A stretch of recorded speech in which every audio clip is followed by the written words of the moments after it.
Hello, क्या हाल चाल students and future doctors. तो इस टाइप ऑफ जो क्वेश्चंस है from the chapter human reproduction, जो मेनली गैमेटोजेनेसिस से रिलेटेड होता है, और वहाँ पे हम लोग को जो सेल का हैप्लॉइड की डिप्लॉइड सेल है वो बताना होता है, और उसमें डीएनए अमाउंट भी सर्च करना होता है। तो हम लोग जनरली फंस जाते हैं। तो चलो दो क्वेश्चन देख लेंगे और किस तरह से हम लोग इस चीज़ को, ये टॉपिक को, कंसेप्ट को हम लोग पढ़ेंगे तो इस टाइप ऑफ क्वेश्चन हलवा हो जाएगा यूं ही। तो एक क्वेश्चन में बताया है, if an oogonium in human female undergoes oogenesis, oogenesis start हुआ है ओगोनियम से, तो what will be the ploidy. Ploidy को हम लोग एन से स्टार्ट करते हैं, N means haploid, two N means diploid. तो what will be the ploidy means chromosome set कितना रहेगा, एंड डीएनए कंटेंट, और डीएनए कंटेंट को हम लोग एक्सप्रेस करते हैं एज कैपिटल सी, ठीक है, ऑफ द प्राइमरी oocyte। अच्छा, बोला गया है कि जब ओगोनियम से प्राइमरी oocyte बनेगा तो उसके अंदर उसका प्लॉइडी और डीएनए कंटेंट कितना होगा, बट एक यहाँ पे कंडीशन दिया हुआ है, prior to entering the S phase, यानी कि सिंथेसिस फेज। ये प्राइमरी oocyte डीएनए रेप्लिकेशन करेगा, उससे पहले उसका प्लॉइडी और डीएनए कंटेंट कितना होगा। सिमिलरली हमको बताना है कि प्राइमरी oocyte जब म्यूसिस 1 कंप्लीट करेगा तो बनेगा क्या, सेकेंडरी oocyte। तो सेकेंडरी oocyte का भी प्लॉइडी और डीएनए कंटेंट के बारे में हम लोग को बताना है। अच्छा, सिमिलर काइंड ऑफ एक क्वेश्चन, और एक क्वेश्चन देख लेते हैं। क्वेश्चन में बताया है, during oogenesis if an oogonium contains 2n chromosome, oogonium diploid होता है, and 2c amount of DNA, ठीक है, यानी कि अगर ओगोनियम में 46 क्रोमोसोम होता है तो 46 क्रोमोसोम में 46 क्रोमाटिड भी होगा, so that is called 2n amount of chromosome. Now before entering to the multiplication phase, what will be the chromosome and DNA status of the secondary oocyte and first polar body? अच्छा, तो यहाँ पे question क्या पूछा है, तो ये oogonium से प्राइमरी oocyte बना और प्राइमरी oocyte से बना सेकेंडरी oocyte। तो ये सेकेंडरी oocyte से जब म्यूसिस 2 स्टार्ट होगा, उससे पहले ये सेकेंडरी oocyte के अंदर और फर्स्ट पोलर बॉडी के अंदर प्लॉइडी और डीएनए अमाउंट कितना है, ये हम लोगों को कैलकुलेट करके बताना होगा। तो चलो इस चीज़ को कैसे कैलकुलेट किया जाता है। तो प्लॉइडी लेके हम लोगों को कोई टेंशन लेने का बात नहीं है। एन मतलब हैप्लॉइड, 2n मतलब डिप्लॉइड, और हम लोग ह्यूमन बीइंग में सेल में हैप्लॉइड एंड डिप्लॉइड ये दो टाइप ऑफ सेल ही देखने को मिलता है। हैप्लॉइड सेल मतलब इसके पास 23 क्रोमोसोम्स होगा, एंड डिप्लॉइड सेल मतलब इसके पास 46 क्रोमोसोम्स होगा। हो गया कहानी। अच्छा, अब डीएनए अमाउंट कैसे बताओगे। डीएनए अमाउंट इस चीज़ को कैपिटल सी में बताया जाता है।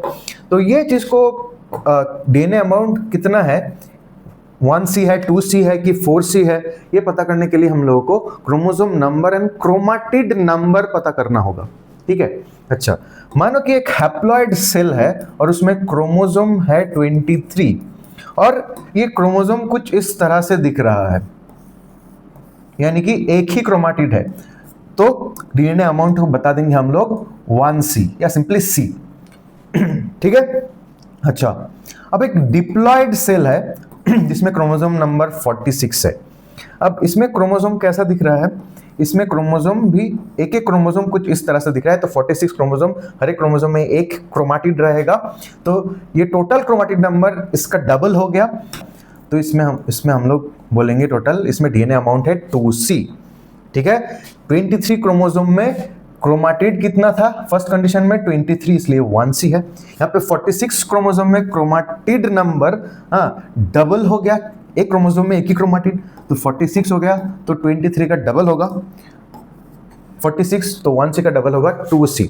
अच्छा, अब एक कंडीशन है जिसमें एक डिप्लॉइड सेल है जिसमें 46 क्रोमोसोम्स ही है, बट ये एक एक क्रोमोसोम के पास एक क्रोमोसोम कुछ इस तरह से दिख रहा है। तो ये क्रोमोसोम में ये क्रोमाटिड हो गया, ये एक क्रोमाटिड हो गया, तो एक क्रोमोसोम में दो दो क्रोमाटिड है। तो उस कंडीशन में टोटल क्रोमाटिड कितना हो जाएगा, टोटल क्रोमाटिड हो जाएगा 92। तो 92 यानी कि 46 का भी डबल है, तो डीएनए अमाउंट हम लोग क्या बोल देंगे, 2c का डबल 4c। समझ में आ गया, c, 2c एंड 4c का फंडा। तो ये हो गया।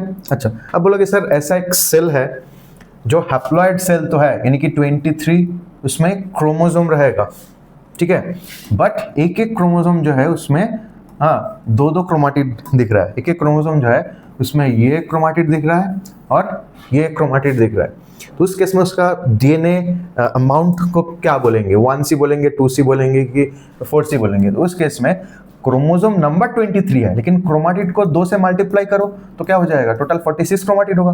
तो क्रोमाटिड जहां पे 46 होगा, ठीक है, हम लोग क्या बोलते हैं, जहां पे 46 क्रोमाटिड होगा डीएनए अमाउंट को इधर 2C कह देंगे, ठीक है। तो फिर से इस चीज को एक बार याद कर लो। एक सेल हैप्लॉइड है, क्रोमोसोम नंबर 23 है, एक क्रोमोसोम में एक ही क्रोमाटिड है, तो उसको क्या बोलेंगे, 1C सेल। एक डिप्लॉइड सेल है जिसमें 46 क्रोमोसोम है, एक क्रोमोसोम में एक ही क्रोमाटिड है, उसको बोलेंगे 2C सेल। एक डिप्लॉइड सेल है जिसमें 46 क्रोमोसोम है बट एक क्रोमोसोम में दो दो क्रोमाटिड है, तो उसको क्या बोलेंगे, 4C सेल। अच्छा, एक हैप्लॉइड सेल है जिसमें 23 क्रोमोसोम है, ठीक है, और एक क्रोमोसोम में दो दो क्रोमाटिड है, तो उसको भी हम लोग 2C सेल ही कहेंगे। चलो अब थोड़ा सा oogenesis प्रोसेस को भी थोड़ा सा डिटेल में अभी चेक कर लेते हैं। अच्छा, तो ये oogenesis प्रोसेस में शुरू में क्या रहता है, उगोनियम होता है। उगोनियम में डिफरेंशिएशन होगा और बनता है प्राइमरी oocyte।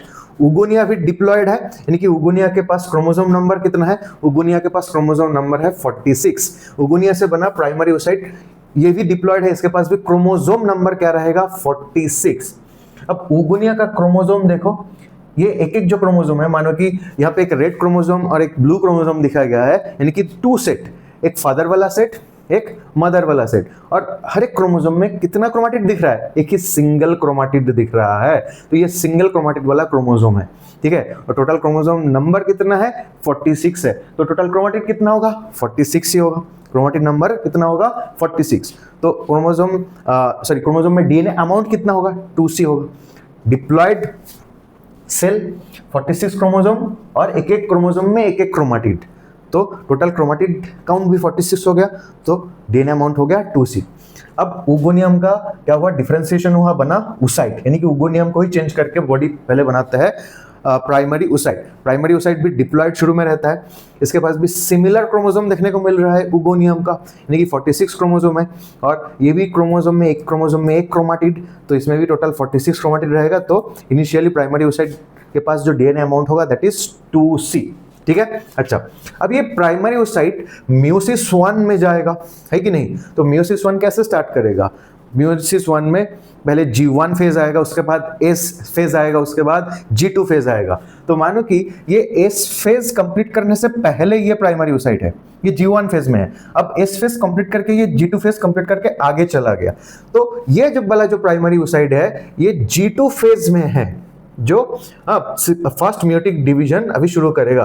तो उसमें क्रोमोसोम में क्या होगा, डीएनए अमाउंट तो डबल हो चुका है, इसलिए एक एक क्रोमोसोम में क्या देखने को मिलेगा, दो दो क्रोमाटिड देखने को मिलेगा। तो यहाँ पे क्रोमोसोम नंबर भले ही 46 है बट डीएनए अमाउंट डबल हो चुका है, तो क्रोमाटिड नंबर कितना हो गया है, 92 हो गया है, ठीक है। टोटल 46 और एक एक क्रोमोसोम में दो दो क्रोमाटिड, तो 46 इंटू 2 92। तो 92 को हम लोग क्या लिखते हैं, 4C लिखते हैं। समझ में आया। अच्छा, अब ये प्राइमरी oocyte क्या किया, म्यूसिस 1 कंप्लीट किया। म्यूसिस 1 कंप्लीट करने के बाद क्या बनता है, एक बड़ा सेल बनता है 2 डिग्री oocyte या सेकेंडरी oocyte बोलता है, और एक छोटा सेल बनता है जिसको फर्स्ट पोलर बॉडी बोलते हैं। अब आधा क्रोमोसोम प्राइमरी oocyte से आधा क्रोमोसोम चला जाएगा सेकेंडरी oocyte में, और आधा क्रोमोसोम चला जाएगा ये फर्स्ट पोलर बॉडी में। और ये म्यूसिस 1 के समय, ठीक है, ये 2 सेट ऑफ क्रोमोसोम के बीच में क्रॉसिंग ओवर भी होगा, रिकॉम्बिनेशन भी देखने को मिलेगा, ठीक है, तो वो बात अलग है। तो इसमें टोटल 46 क्रोमोसोम था, तो 23 क्रोमोसोम चला गया सेकेंडरी oocyte के पास और 23 क्रोमोसोम आ गया फर्स्ट पोलर बॉडी के अंदर। लेकिन क्रोमोसोम अभी भी क्या है, एक क्रोमोसोम का 2 क्रोमाटिड दिख रहा है, एक क्रोमोसोम का 2 क्रोमाटिड दिख रहा है, ठीक है। तो अगर सेकेंडरी oocyte का बात करेंगे उसमें क्रोमोसोम नंबर तो 23 है, लेकिन क्रोमाटिड कितना होगा, 23 मल्टीप्लाइड बाई 2, यानी कि 46 क्रोमाटिड नंबर होगा एक एक सेल में। और 46 क्रोमाटिड को हम लोग क्या बोलते हैं, 2C अमाउंट ऑफ क्रोमोसोम बोलते हैं, ठीक है। सिमिलरली फर्स्ट पोलर बॉडी में भी 23 क्रोमोसोम है और एक एक क्रोमोसोम में क्या है, दो दो करके क्रोमाटिड है, तो 23 इंटू 2 यानी कि 46 number of chromatid first polar body में भी होगा, तो फर्स्ट पोलर बॉडी में 2C होते हैं, ठीक है। अच्छा, अब सेकेंडरी ओसाइट से क्या होगा, मियोसिस 2 यानी कि सेकेंड मियोटिक डिवीजन कंप्लीट होने के बाद बनेगा ओटिड या ओवम, और एक छोटा सेल बनेगा जिसको हम लोग सेकेंड पोलर बॉडी बोलते हैं। अब हम लोग जानते हैं कि मियोसिस 2 में हैप्लॉइड सेल से हैप्लॉइड सेल बनता है, यानी कि ओवम भी हैप्लॉइड और सेकेंड पोलर बॉडी भी हैप्लॉइड। तो ओवम हैप्लॉइड यानी कि इसके पास कितना क्रोमोसोम है, 23। सेकेंड पोलर बॉडी के पास कितना क्रोमोसोम है, 23।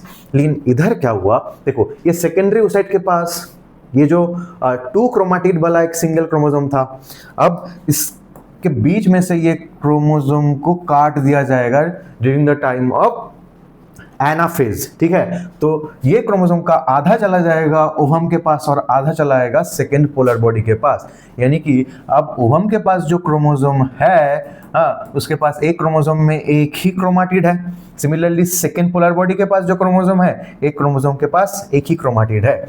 तो इसलिए ओवम के अंदर भले क्रोमोसोम नंबर 23 है, लेकिन क्रोमाटिड नंबर भी कितना ही होगा, वही 23, क्योंकि 1 क्रोमोसोम हैज 1 क्रोमाटिड।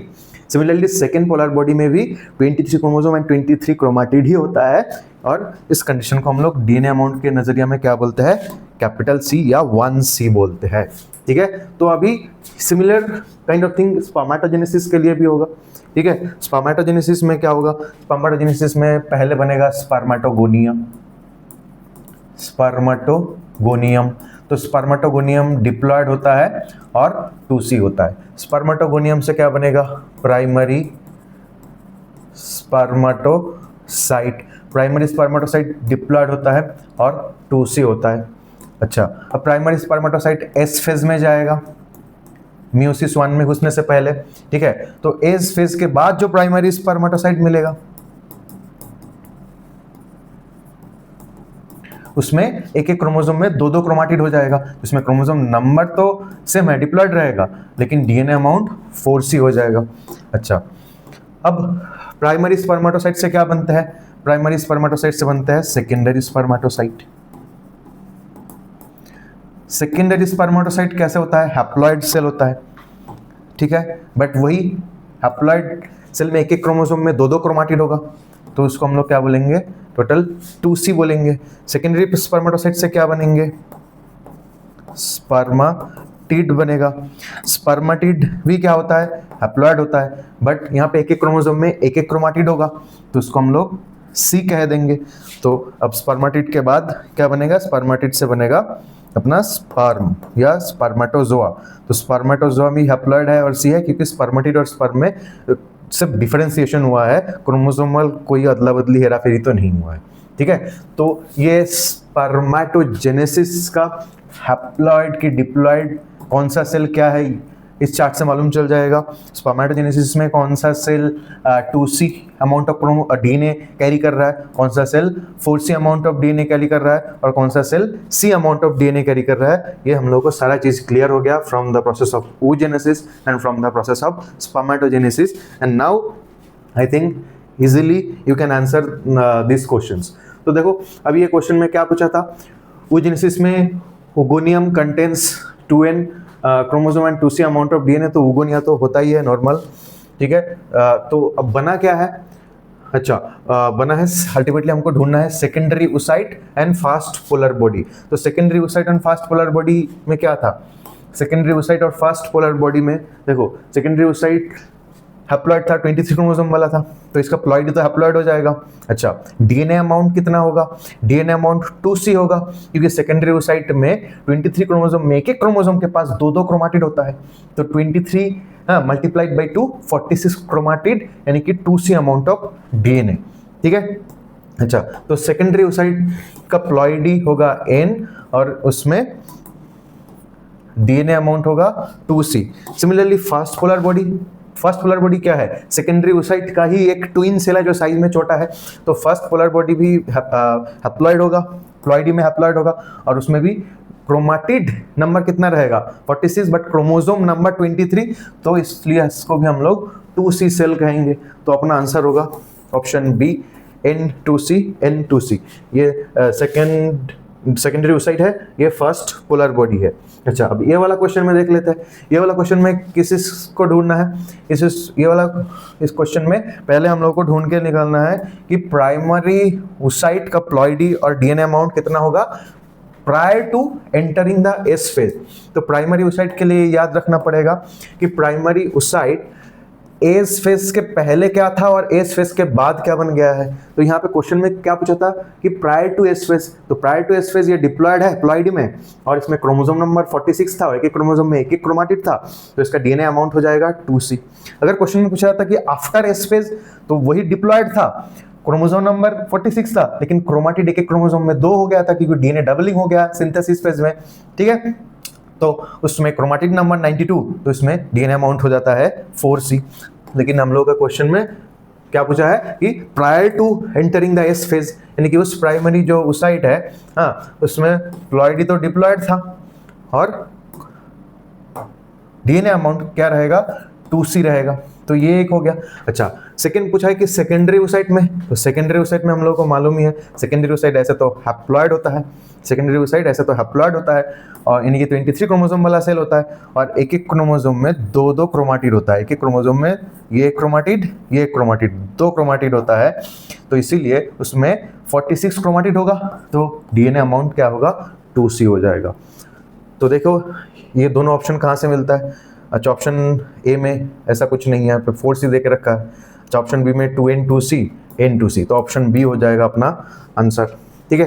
तो इस तरह से इस टाइप ऑफ जो क्वेश्चन है जहाँ पे स्पर्मेटोजेनेसिस या oogenesis में cell individual cell wise ploidy पूछा है या डीएनए अमाउंट पूछा है, तो तुम इस तरह से आंसर कर सकते हो।